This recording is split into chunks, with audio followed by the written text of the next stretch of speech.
যাত্রীবাহী একটি মাইক্রোবাস চট্টগ্রাম কক্সবাজার রোডের মৌলভিদ্যকান এলাকার একটি নালাতে এভাবে মাইক্রোবাসটি পড়ে যায়। এখানে আপনারা দেখতে পাচ্ছেন সেটিকে উদ্ধার করার চেষ্টা করা হচ্ছে। আশেপাশের মানুষ লোকজন এসে যাত্রীবাহী বাসটিকে উদ্ধার করার চেষ্টা করছে, সেটি একদম খাদে যাতে চলে না যায় সেখান থেকে এটাকে সেভ করার জন্য চেষ্টা করছে। আপনারা দেখতে পাচ্ছেন সেই চিত্রটি এখন, এবং শেষ পর্যন্ত দেখতে থাকুন।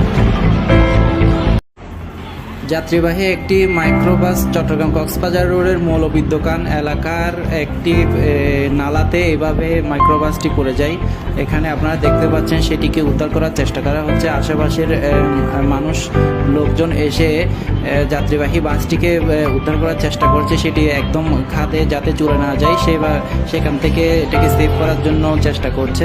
আপনারা দেখতে পাচ্ছেন সেই চিত্রটি এখন, এবং শেষ পর্যন্ত দেখতে থাকুন।